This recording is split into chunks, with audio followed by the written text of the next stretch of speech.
오늘 그리스도의 말씀이 너희 속에 풍성히 거하게 하라. 골로새서 3장 16절과 17절 말씀을 본문으로 하여서 그동안 전하였던 말씀이 12번째 그리고 마지막입니다. 이제 오늘 전하고 나면 다음 주는 아마 제가 로마서 9장까지 마쳤죠. 1장부터 서론부터 시작해서 다음 주는 이제 로마서 10장으로 우리 원래 주일 오전 예배 때 듣던 그 로마서로 이제 돌아가려 합니다. 그래서 오늘이 뭐든지 마지막이 제일 중요합니다. 그죠? 앞에 좀 헤매고 뭔지 몰랐어도 어디만 잘하면 돼요?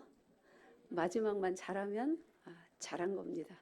그래서 여러분이 물론 그동안 종려주일, 부활절 이렇게 절기를 지나면서 이 제목이 아니라 본문은 동일하게 들어갔으나 믿음의 진보와 기쁨, 부활과 믿음의 진보라는 그 절기와 연관된 또 그런 다른 본문도 추가하여서 제가 말씀을 전하였습니다.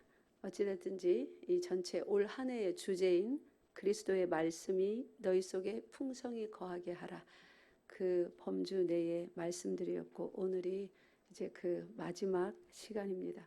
그래서 이 말씀을 이곳에는 처음 듣는 분도 있고 많이 들어왔던 분도 있지만 우리가 마음을 활짝 열고 성령 하나님의 도우심을 구하며 말씀을 들으면 그동안 못 들었어도 전혀 무리 없이 잘 이해가 되고 심령 깊이 하나님께서 주시는 은혜가 있을 것임을 믿고 귀를 활짝 여시기 바랍니다. 말씀은 질문에 대답해 보세요. 말씀은 듣는 것입니까? 들려지는 것입니까?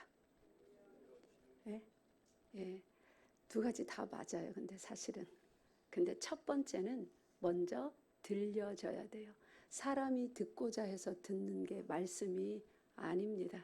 들려지는 것은 무엇으로 어떻게 해서 들려지는 거예요? 로마서 8장에 보면 이런 말씀이 있습니다. 믿음은 어디에서 난다고요? 들음에서 나며. 그러면 꼭 내가 말씀을 열심히 들으면 믿음이 생기는 것 같잖아요. 그죠? 근데 그게 아니라는 것을 그 뒤 하반절이 강력하게 우리에게 인식시켜주고 있습니다.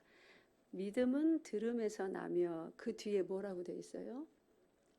그 들음이라는 게 도대체 뭔가? 내가 열심히 귀를 열고 귀 쫑긋 세워서 처음부터 끝까지 토시 하나 안 빼고 다 들으면 나는 것인가? 믿음이 생기는 것인가? 그게 아니라고 뒷구절에서 말합니다. 그 뒷구절은 어떤 말씀이죠? 들음은 그 다음 해보세요. 그리스도의 말씀으로 말미암느니라. 들음이라는 것은 그냥 성경을 누가 읽어주는 거를 그냥 듣는다거나 내가 읽는다거나 이렇게 설교를 듣는 것, 내 힘으로 열심히 듣는 것은 그냥 듣는 거예요. 이런 거 있잖아요. 부모님께서 말씀하시는데 열심히 들었습니다. 귀가 먹은 귀머거리가 아니에요. 열심히 들었는데 그 다 듣고 나서 부모가 그 자녀가 듣는 태도를 그리고 그 표정을 그 마음을 살피더니 야, 너는 지금 들은 거냐 만 거냐 좀 말 좀 잘 들어라 뭐 이런 말 하잖아요. 그죠? 자녀가 들었습니까? 안 들었습니까?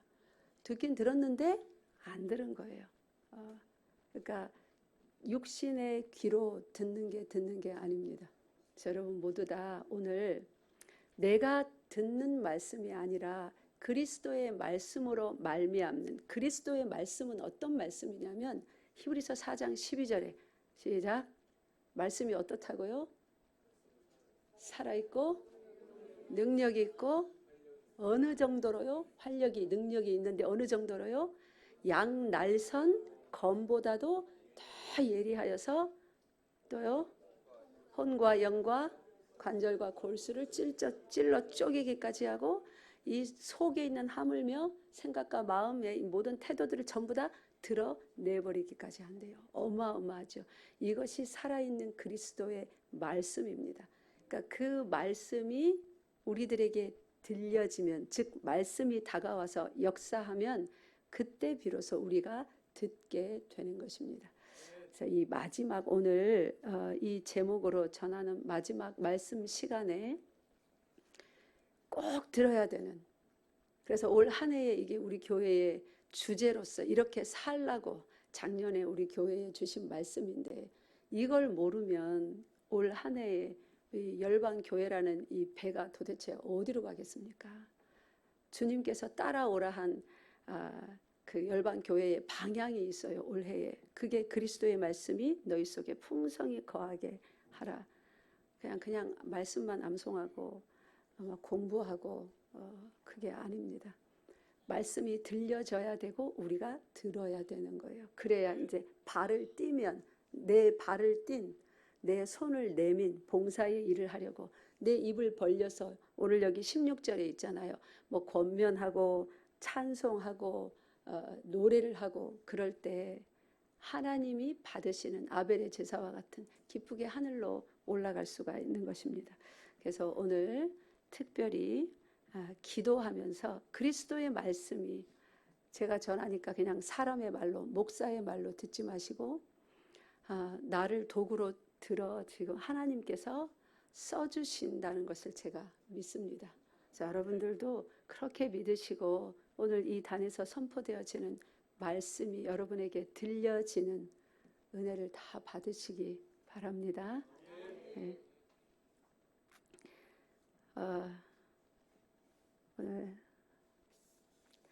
그동안 제가 그리스도의 말씀이 너희 속에 풍성히 거하게 하라라는 말씀 전하며, 왜 그리스도의 말씀이 우리 속에 풍성히 거하여야 되는가, 그 서론을 몇 주간에 걸쳐서 상세히 했습니다. 왜 그리스도의 말씀이 우리 속에 거하여야 됩니까? 그래서 제가 영어로 residence라는 단어를 썼어요. 그죠? 거주자. 그냥 여행 가다가 잠시 호텔에 몇 박 며칠, 아니면 캠핑하는 것처럼 텐트 치고 몇 박 며칠 그 지역에 머물다가 떠나는 그런 게 아니라, 그리스도의 말씀이 우리 속에 어떻게 해요? 거주자로서, 상시 거주하는 거주자로서 딱 거해야 돼요. 근데 그 거하는 모습이 어느 자리에 앉아야 된다고 그랬어요? 우리 속에서. 한쪽 구석에 앉아 계셔야 돼요? 그게 아니라 어디예요? 중심은 누구의 자리입니까? 따라하세요. 왕좌. 우리 속에 다 왕좌가 하나씩 있어요. 가장 중심이겠죠.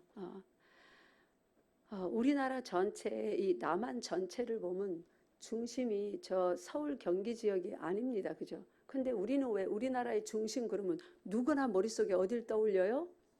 대통령이, 국회가 의정활동을 벌이는 그곳을 중심이라 그래요. 그 중심이 아닌데 왜 그러는 거예요? 대통령이 거기 있으니까, 정부가 거기 있으니까.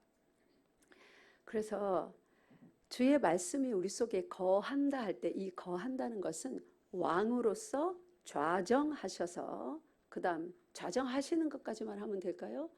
그건 왕이 아니에요. 우리 바지 사장 이런 말 많이 하잖아요. 그죠?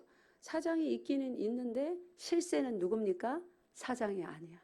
그 옆에 참모가 실세인 거예요. 그리스도인은 그리스도인인데 그리스도가 왕이 아닌 그리스도인이 많습니다. 여전히 누가 왕이에요?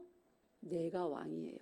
내가 잘 살려고, 내 문제 해결 받으려고, 또 내가 외로울 때 나를 위로해 줄 이가 필요해서, 내가 지혜가 부족할 때 지혜와 지식을 좀 더 많은 분이 나에게 그런 거를 빌려줄 분이 필요해서 잠시 바지 사장으로 모셔 놓듯이,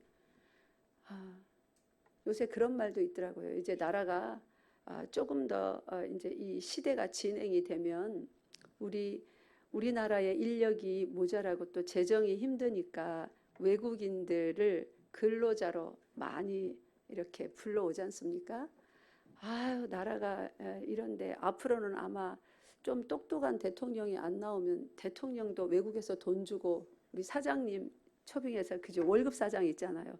그것처럼 대통령도 월급 대통령까지 모시는, 저 어느 나라에 보니까 굉장히 똑똑하고 막 미래를 내다보는 해안이 출중한 그런 사람이 있던데 그런 시기가 올 수도 있겠다. 막 이런 말하는 거 제가 들었습니다. 우리 속에는 그런 일이 벌어지면 안 돼요. 또 내가 여전히 왕 노릇하면 안 되는 거예요. 그리스도인이라는 것은 누구만이 왕이어야 됩니까? 그리스도, 예수 그리스도만이 왕이어야 됩니다. 그래서 지금까지 그리스도의 말씀이 우리 가운데 풍성히 거한다는 그 서론을 하면서 제가 아주 자세하게 말씀 전하면서 핵심 포인트를 잡은 것이 그거예요. 말씀이 우리 속에 풍성히 거한다는 것은 지식이 많다는 게 아니에요. 지식이 많다는 게 아니라 이제 갓 예수를 믿었어도 오래 믿었으나 말씀은 잘 몰랐어도 그리스도의 말씀이 어쩌든지 예수 그리스도는 하나님이시고 살아계신 하나님이시고 우리를 위해서 죽으셨고 묻히셨고 부활하셨고 다시 오실 분이고 오시면 우리를 천국으로 데려간다. 뭐 이것밖에 모른다 할지라도 그 나머지 여기에 깨알같이 적힌 말씀은 잘 모르는 그런 상태에 있다 할지라도 예수 그리스도를 믿는 그리스도인이라면 이제 그리스도인이 뭐냐면 나는 내 왕좌에서 내려와야 돼요. 내 마음의 중심에 이 왕 자리에 예수 그리스도께서 앉으셔서 만사를 나의 살아가는 삶의 모든 일들을 누가 인도해 가셔야 됩니까? 예수 그리스도께서 인도해 가셔야 돼요. 그래서 내가 원하지 아니하던 곳으로 그분이 끌고 간다 할지라도 우리는 어떻게 해야 돼요? 끌려가야 되는 거예요. 잠깐만요. 이러면 안 되는 거예요. 이거 아닌 것 같은데 해도 하나님은 옳은 일을 하시는 하나님이십니까? 아니면 하나님이 하시는 일이 옳은 겁니까? 1번이에요? 2번이에요? 옳은 일을 하시는 분이 하나님이세요? 1번, 2번. 하나님이 하시는 일이 다 옳은 거예요. 예, 2번이죠. 그죠? 그러니까 이거를 명확히 해야 돼요. 그래서 우리는 이것이 옳은 일이다 할 만한 우리가 지식과 경험을 가지고 있어요. 그래서 앞으로 보나 뒤로 보나 밤새도록 곰곰이 생각해 보나 이게 분명히 옳은 일이에요.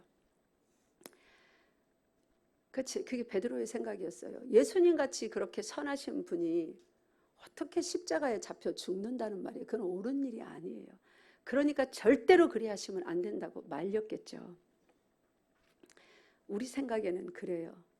그러나 예수님은 베드로를 사단아 물러가라 하시며 누구의 일을 생각하고 누구의 일을 생각하지 않는다고요? 네가 하나님의 일은 생각하지 아니하고 어떻게 해요? 사람의 일을 생각하는도다. 그러니까 그리스도의 말씀이 우리 가운데 풍성히 거한다 이 말은 사람의 일을 생각해서 이거는 내가 100% 장담해 이렇게 하는 것이 옳아. 안 그러면 내 손에 장을 지져라. 우리 사람이 죄인의 손가락 장 하나 지지는 게 뭐 대수겠습니까?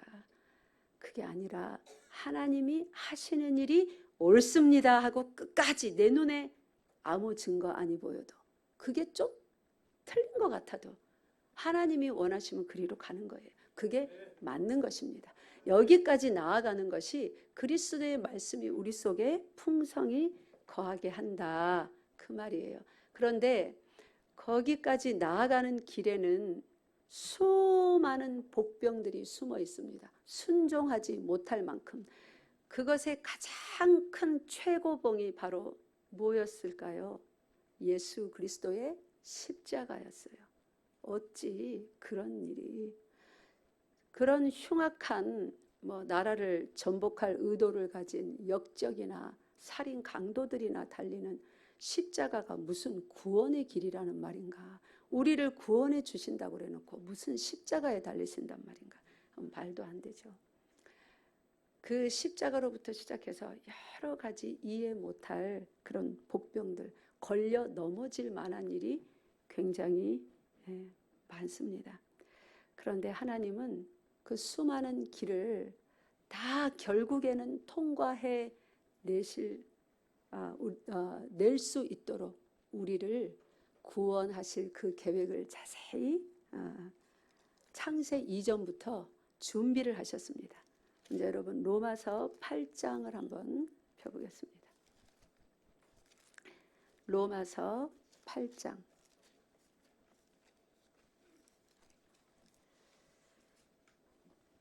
29절 23절. 오늘날 우리가 살아가는 이 신앙 생활에 여러 가지 모습들이 있습니다.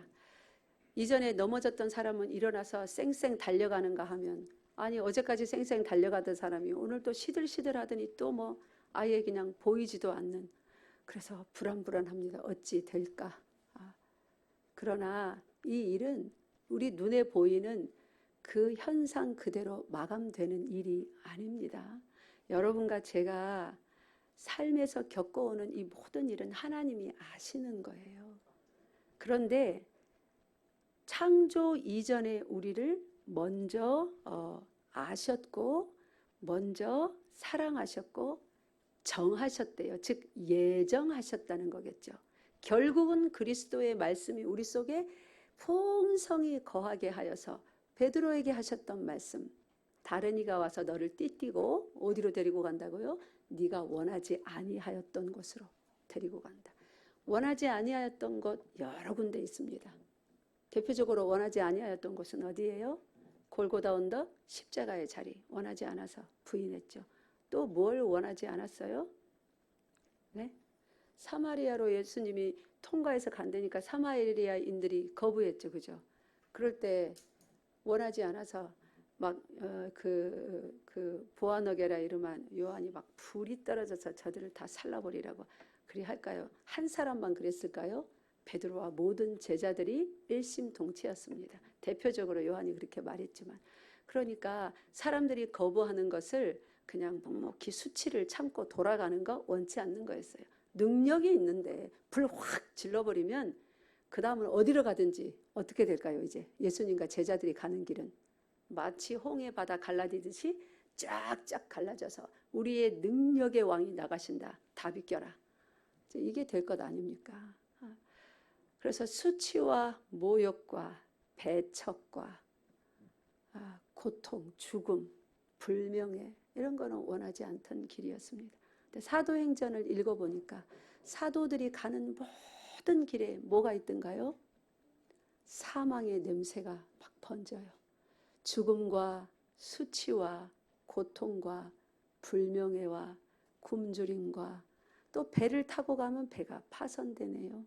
길로 걸어가면 붙잡으러 오는 사람들이 너무 많네요. 뭐 좀 먹어볼까 하면 나누어 먹을 사람들이 또 얼마나 많은지 먹어도 배고프네요. 그런 길이었습니다.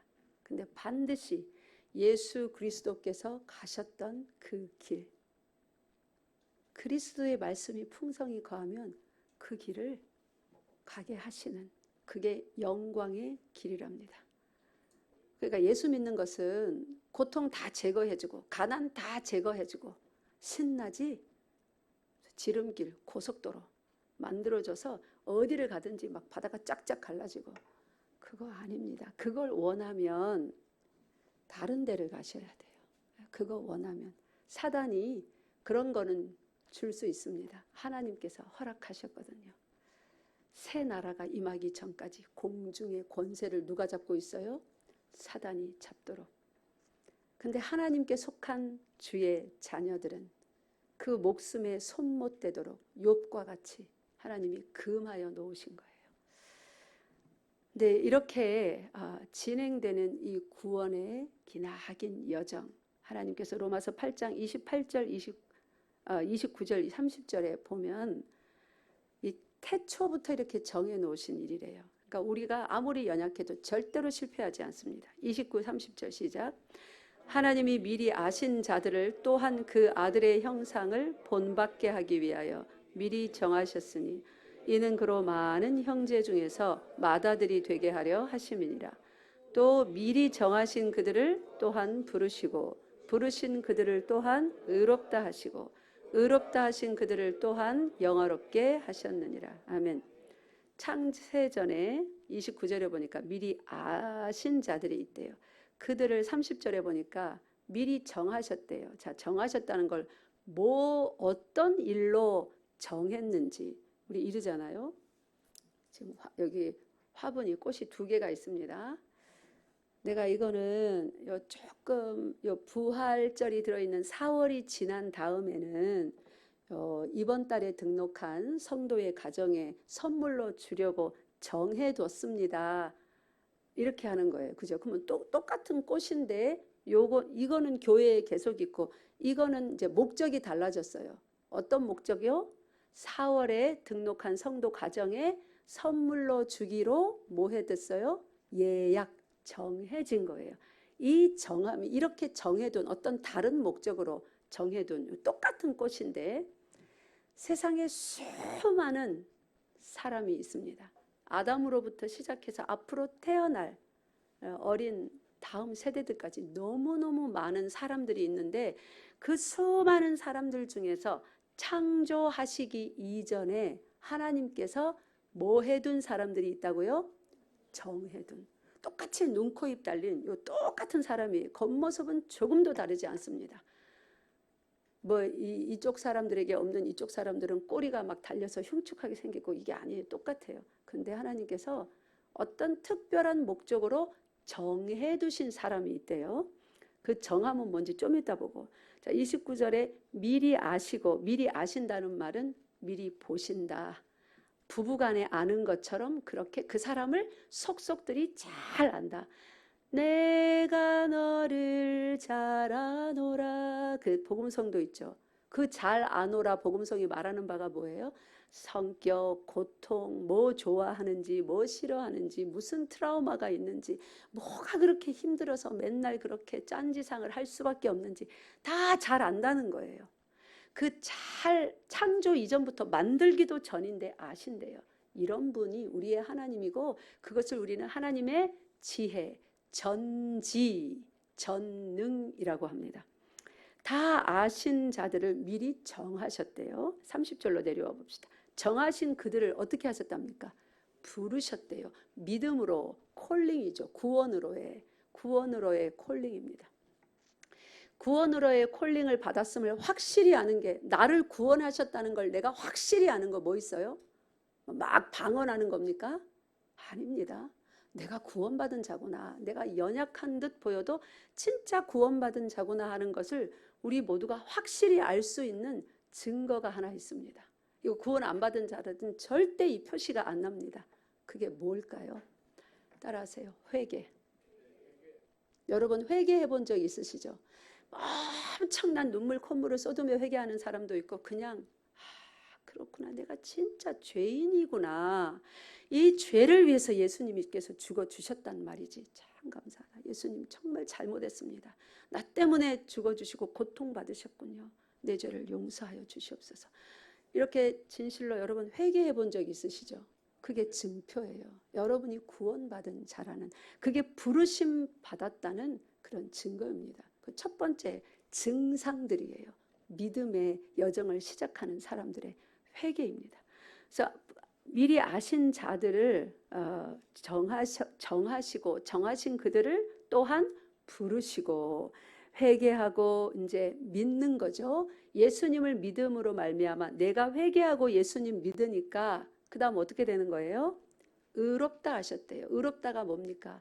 예수 그리스도의 십자가에서 흘려주신 그 보혈로 우리를 죄를 깨끗이 씻으시고 이제 죄인인데 의인으로 칭해 주시는 거예요. 의롭다 하시고 그 다음에 이제 마지막 영화 우리가 이 영화를 기다리고 있습니다. 의롭다 하신 그들을 또한 영화롭게 하셨느니라. 우리가 영화를 입을 날이 오는데 그 영화는 언제 이루어지는 거예요? 예수께서 다시 오시는 그날.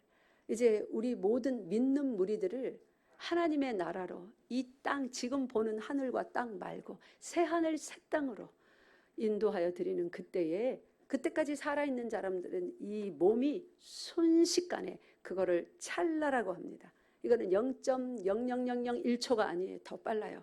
순식간에 변화돼 버립니다. 눈 깜빡할 사이도 아니에요. 아주 측량할 수 없는 그 시간 속에 변화해 버립니다. 그 다음요. 죽은 자들은요.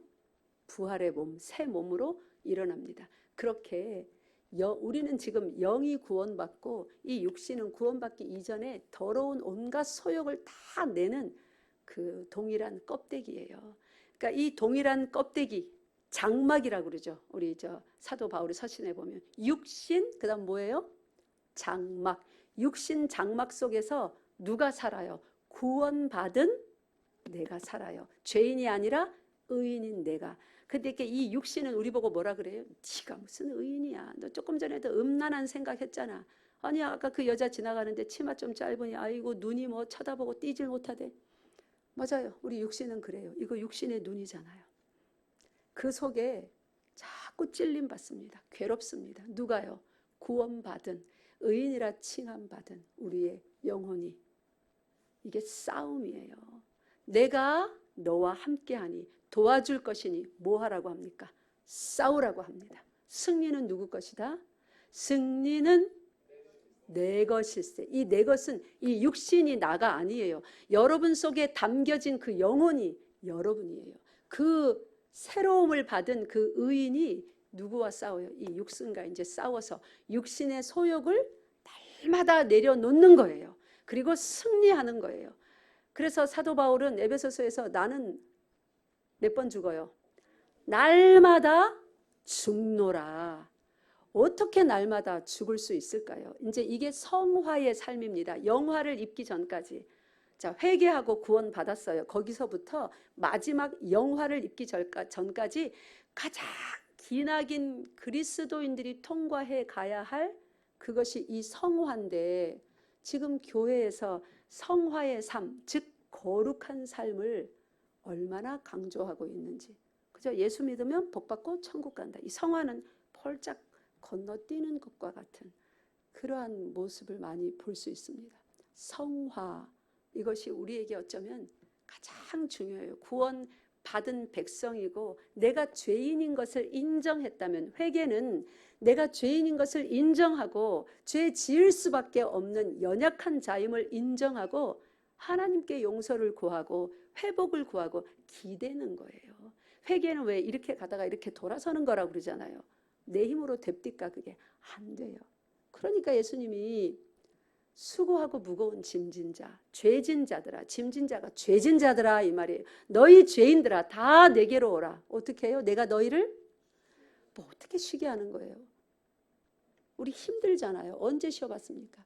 근데 이 쉬게 하리라가 뭐냐면, 이렇게 죄 짓는 길로 계속 가다가 수고하고 무거운 죄짐을 진 자들이 이제 돌아서서 예수 그리스도께서 마가복음에 보면 소의 복음이라고도 합니다. 일하는 종으로 표현했습니다. 그죠?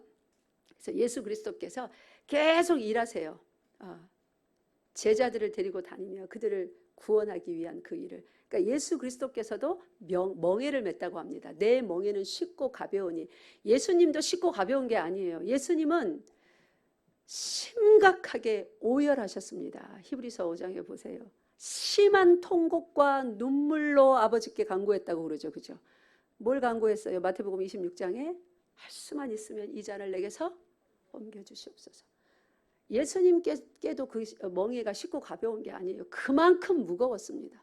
근데 그 멍에를 메시고, 멍에는 보통 이렇게 결이라고 그러죠. 한 결이. 여기 소 한 마리, 그 다음 또 여기 소 한 마리. 그래서 소 두 마리가 이렇게 끕니다.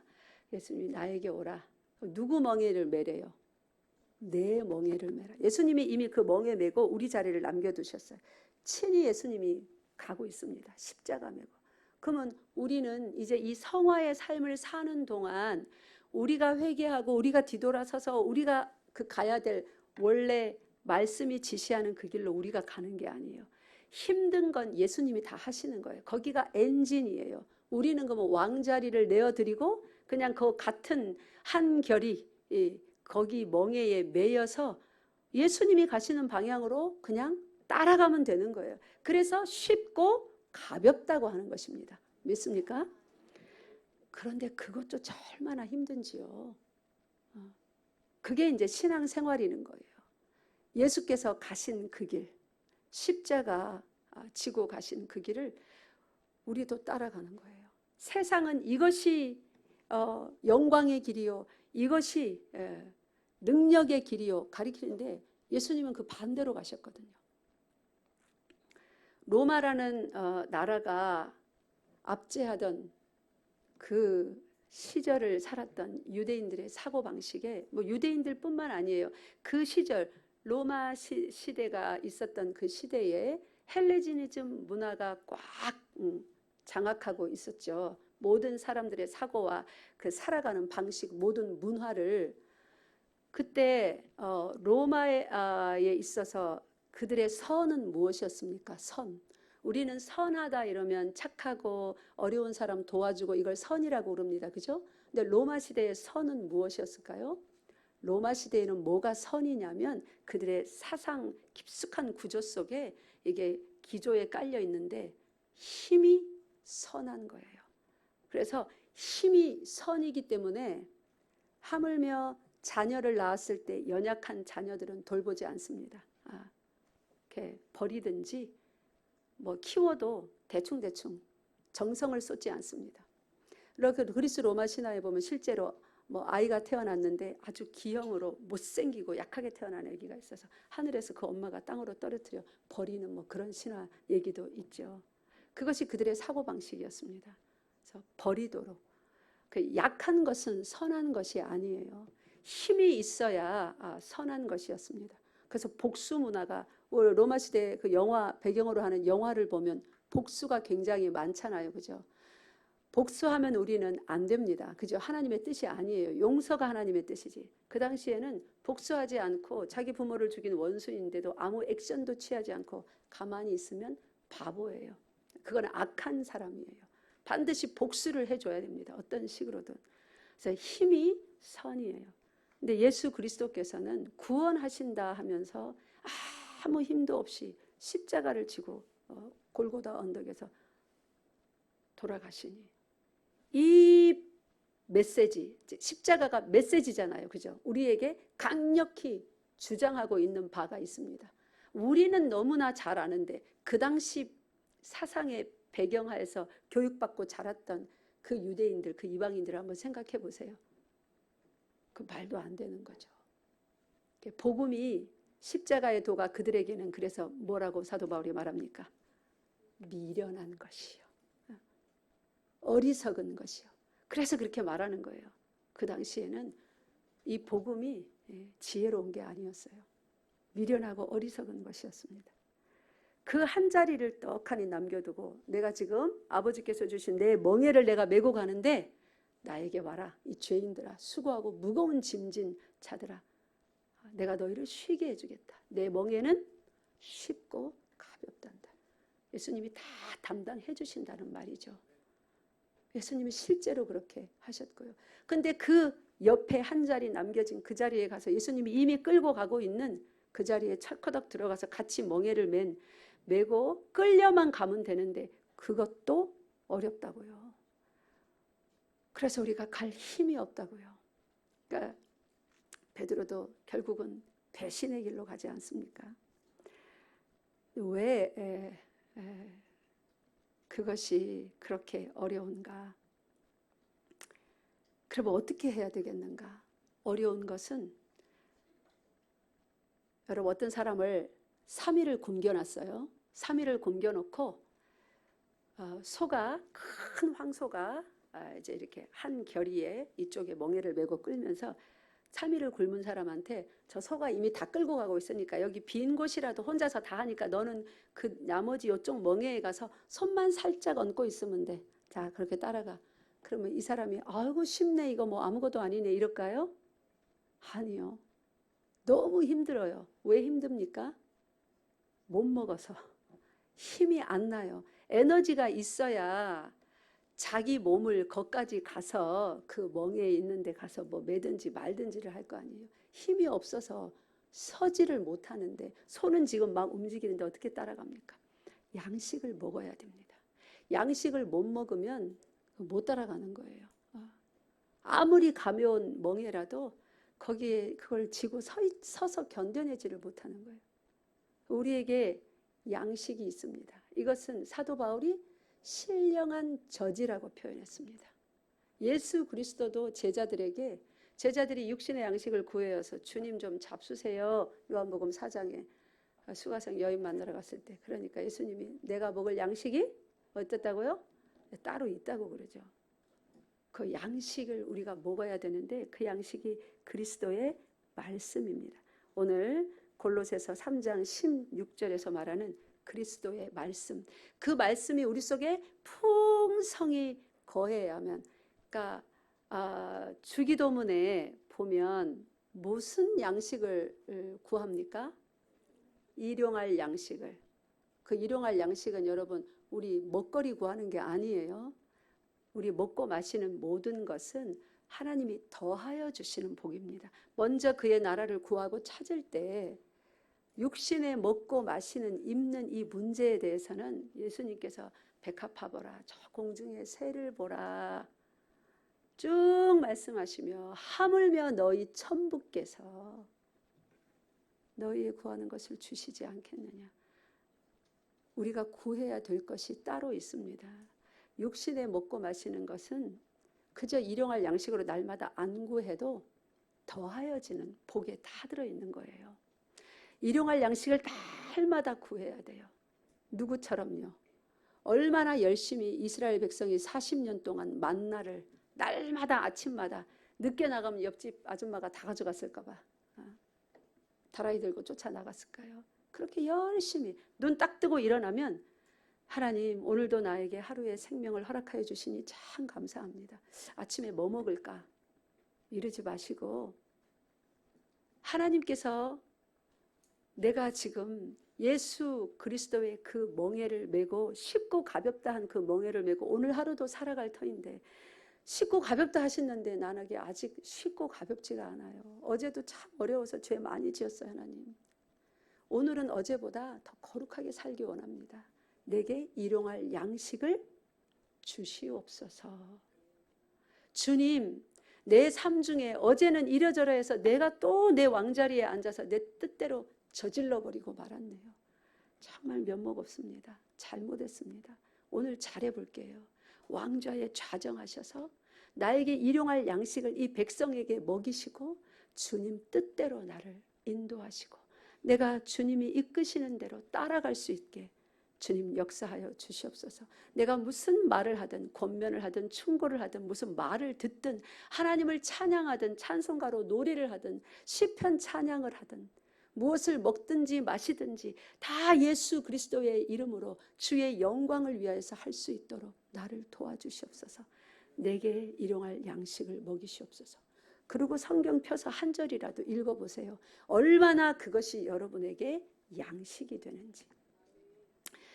그래서 로마서 8장 29절에 보면 미리 아셨고 그 자들을 30절에 정하셔서 지금 이렇게 성화의 길을 우리가 걷도록 성령께서 임하시고 예수 그리스도의 말씀으로 왕으로 좌정하셔서 우리를 막 끌고 가는 거예요. 강권적으로 끌고 가는 거예요. 이것이 성화의 삶입니다. 내가 열심히 해서 무슨 대가 지불을 하고 많은 또 설교 중에 그렇게 설교되어지는 설교가 많아요. 대가 지불해야 된다. 대가 지불은 절대로 우리가 할 수 없습니다. 대가 지불은 누가 하셨나요? 예수 그리스도만이 할 수 있는 것이 대가 지불입니다. 믿습니까? 그 대가는 우리의 죄의 대가는 죄의 싹슨, 죄의 대가는 사망이요. 우리 지불할 수 없어요. 예수님만이 지불하신 것입니다. 우리는 대가를 지불하는 삶을 사는 게 성화가 아니라 그 대가를 지불해 주신 그 대가의 크기와 넓이와 높이와 깊이를 말씀을 통해서 나의 날마다의 순종의 삶을 통해서 깊이 알아가는 거예요. 알아가면 알아갈수록 나는 나의 죄인됨은 더 드러나고 예수 그리스도의 의인됨과 그 고귀한 희생과 은혜는 더욱 커만 가서 이 격차가 뭐 하늘과 땅처럼 벌어지기에 그 죄인으로서 무릎 꿇어 날마다 하나님을 전심으로 찬양하는 그 찬양만이 터져 나올 뿐입니다. 이렇게 목적하신 것이 이사야서 43장 21절 시작. 내 백성은 내가 나를 위하여 지었나니 뭐하게? 나의 찬송을 하게 하렵니다. 그렇게 찬송하게. 이것이 명확한 이번 그리스도의 말씀이 너희 가운데 풍성히 거하게 하라의 결론적인 부분이에요. 그래서 정하셨는데 뭐 어떻게 정하셨는가? 아까 이거 누구 선물로 주기로 정했다 이러면 똑같은 꽃인데 목적이 달라졌다고 했죠. 그것처럼 창조 이전에 여러분과 저를 향하여 정해두셨는데 무엇을 위하여 정해두셨나? 29절 보세요. 미리 아신 자들을 또한 그 아들의 형상을 본받게 하기 위하여 미리 정하셨으니. 아들의 형상을 본받게 하기 위하여 미리 정하셨대요. 자, 하나님의 형상 따라 지음 받았음을 믿습니까? 근데 여기 그 아들의 형상은 또 뭐예요? 그냥 하나님의 형상을 다시 회복하게 하기 위해 우리가 잃어버렸잖아요. 그죠? 그러니까 창조 때 하나님의 형상으로 지음 받았는데 다시 하나님의 형상을 죄인에서 의인으로 온전히 회복하기 위하여 이래도 될 건데 여기다가 꼭 이렇게 상세하게 그 아들의 형상을 본받게 하게. 이거 무엇을 의미하는가? 그 아들이라 하면 육신을 입은 예수 그리스도를 떠올리셔야 됩니다. 아들이라 하면 삼위일체 하나님만 계시면 아들이라는 그 개념이 필요가 없습니다. 우리들 때문에 땅에 오셔서 아이로 어린 아기로 태어나셔서 자라시고 사역을 감당하시는 그 삶을 위하여 아들이 되실 필요가 있었던 거예요. 그래서 아들의 형상이라는 것은 사람의 몸을 입은 예수 그리스도를 떠올리시면 돼요. 이 아들의 형상은 구체적으로 무엇인가? 히브리서 5장 7절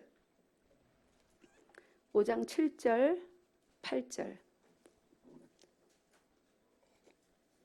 이제 이게 우리의 삶의 모습에 나타나야 됩니다. 우리도 이렇게 살아야 된단 말이에요. 완전할 수는 없으나 이렇게 완전하게 사신 예수 안에서 우리도 이 길을 향하여 추구하는 바가 이 방향이어야 돼요. 아, 사람이 어떻게 그래? 내가 뭐 하나님인가? 내가 예수님인가? 이러시면 안 되는 거예요. 예수 그리스도를 살아가는 사람은 다 이 방향을 추구해야 돼요. 날마다 실패합니다. 물론 죽을 때까지 실패할 거예요. 그러나 반드시 또 새롭게 내일도 내일 모레도 내년에도 계속 추구해야 돼요. 누가 그리로 끌고 가시니까? 이미 완수하신 예수께서 끌고 가시니까 우리가 추구해야 될 모습을 한번 봅시다. 히브리서 5장 7절 8절 시작.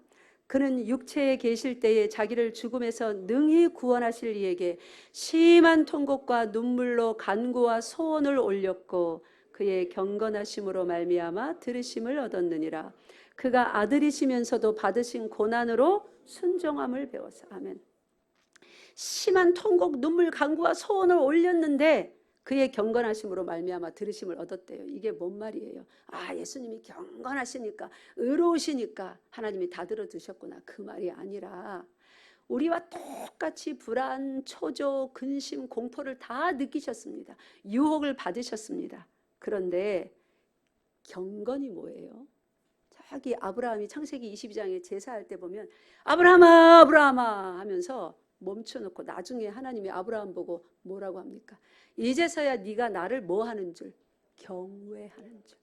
사랑으로 두려워 떨며 그 명령을 온전히 순종하는 줄. 이제서야 네가 나를 순종하는 걸 알겠구나. 생각으로 마음으로 말로가 아니라 실제 행함까지. 그것이 전심이라고 했습니다.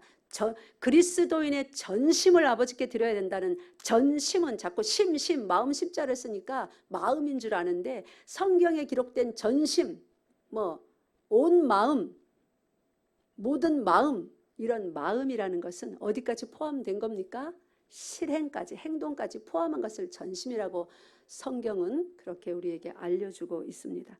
그럴 때 그의 경건하심으로, 그의 경건이 뭐냐면 똑같아요. 아브라함같이 경외하는 거예요. 하나님을.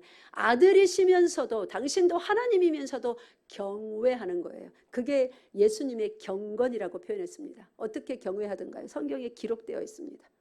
울며 통곡하며 땀방울이 핏방울이 되도록 기도하신 이 잔을 내게서, 십자가를 내게서 멀리 치워주시옵소서.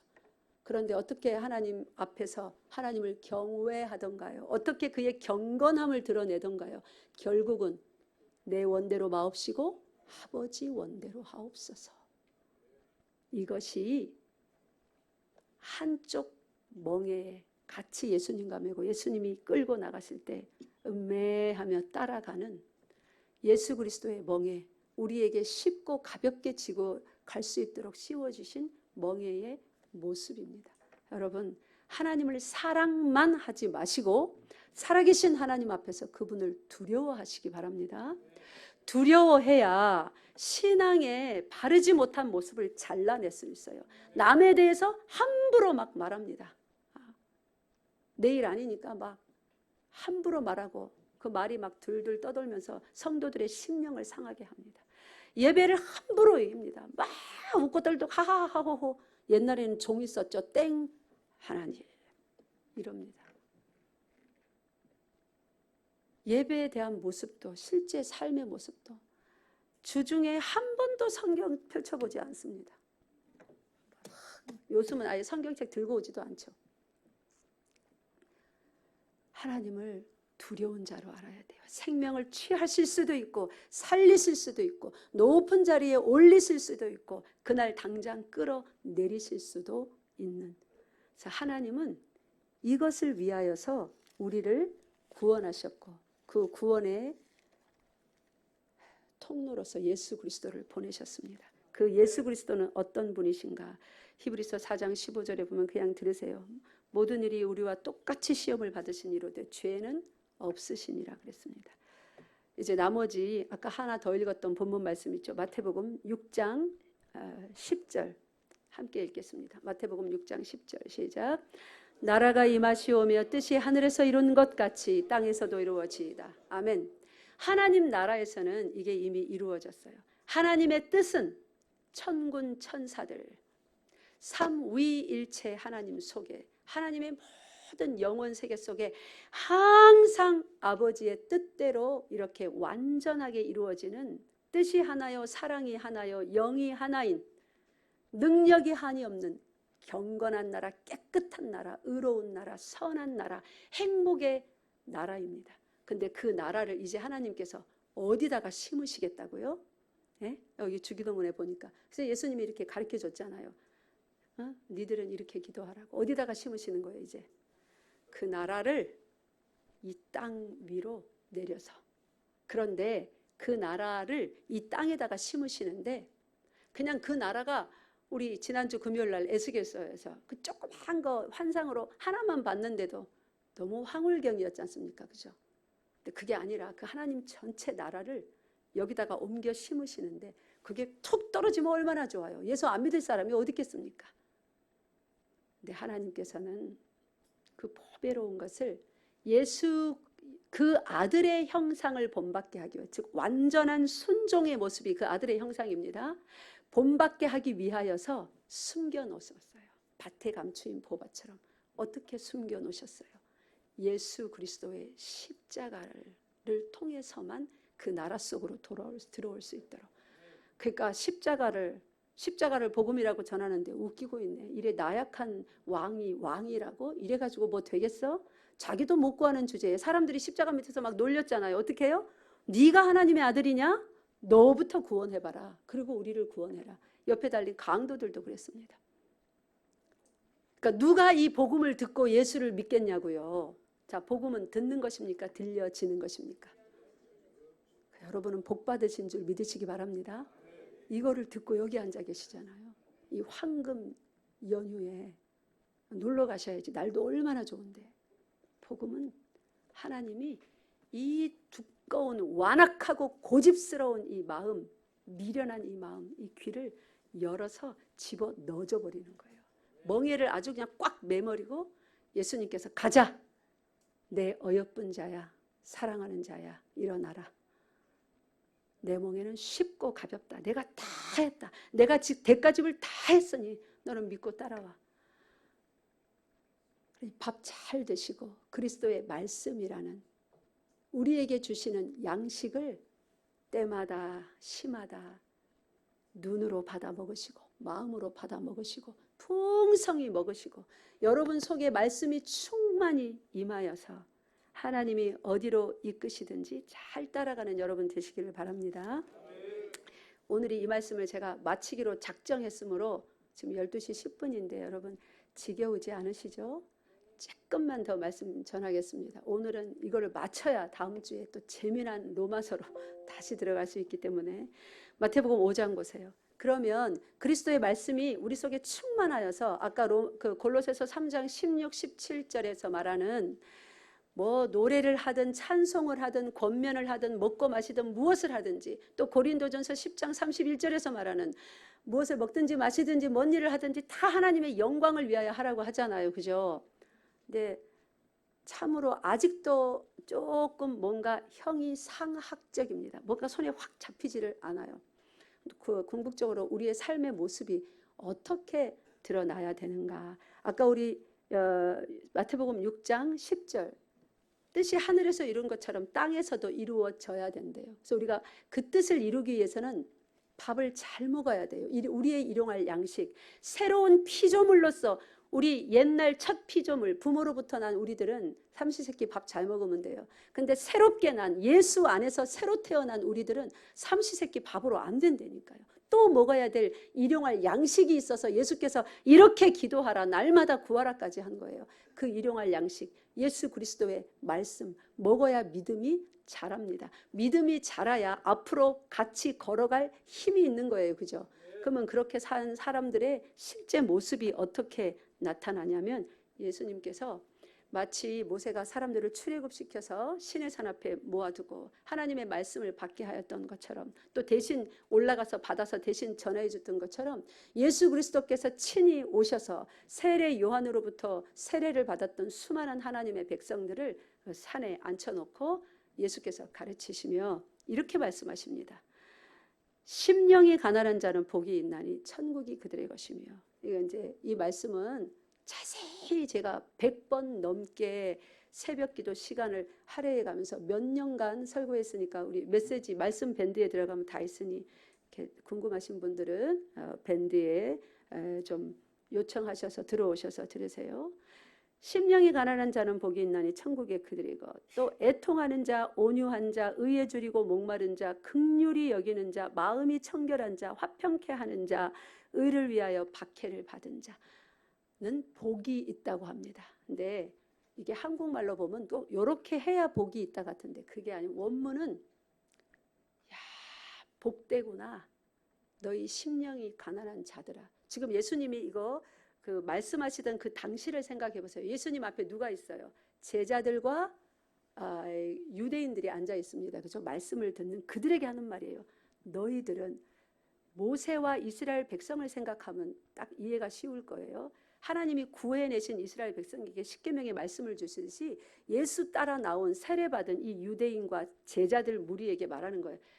복되더라, 복되도다 너희 무리들아. 너희 심령이 가난하구나. 가난해요 아직? 제자들 안 가난해요. 욕심으로 꽉 차 있어요. 근데 예수님이 그렇게 선포하시는 거예요. 너희 복된 무리들아, 참으로 복되도다. 너희 심령이 가난하구나. 너희 참 복된 무리들아, 너희가 애통하는 자들이구나. 너희 복된 무리들아, 너희가 마음이 온유한 자구나. 아직 안 그런데 이게 뭔 말이야? 선포를 해놓고 마치 모세가 이스라엘 백성에게 그렇게 말씀을 주고 난 다음에 40년 광야 끝에 가나안에 들여보낸 것처럼 예수님께서 이렇게 선포한 다음에 이제 예수님이 친히 그 복된 길을 가시고 성령으로 제자들을 다 띄워서 복된 길을 걷게 하시는 거예요. 그게 예정되어 있으니 예수님은 하나님이시니 그 복이 이들에게 이미 임하여 있는 것을 보시며 복된 무리들아, 심령이 가난하구나. 복된 무리들아, 너희가 애통하는구나. 여러분 아직 애통이 없으십니까? 걱정하지 마세요. 예수님이 원하시는 그 애통을 우리 가운데 부으십니다. 믿습니까? 예. 그래서 하나님은 이 일을 위하여 우리를 미리 정하셨고,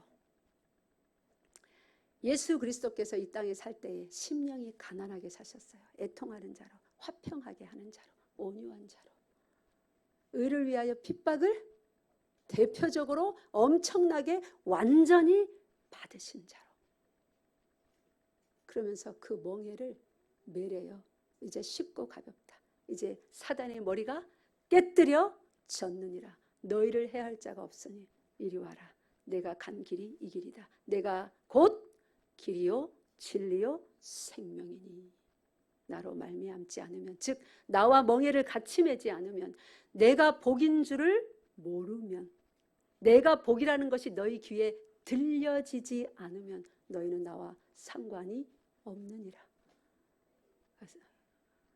그 산상수훈이 그 말씀이에요. 사랑하는 성도 여러분, 요한복음 15장 26절에 보면 성령께서 우리 속에 와 계신데, 이 성령이 하는 일은 모든 걸 기억나게 생각나게 하신대요. 예수께서 가르치신 것을 우리에게 복된 사명을 주시고, 그러므로 너희는 가서 제자를 삼아 가르쳐 지키게 하라고 합니다. 나 모르는데요? 염려 마세요. 성령께서 뭐 하게 해요? 기억나게, 생각나게. 왜요? 우리가 뭘 받은 자들이니까? 복 받은 자들이니까.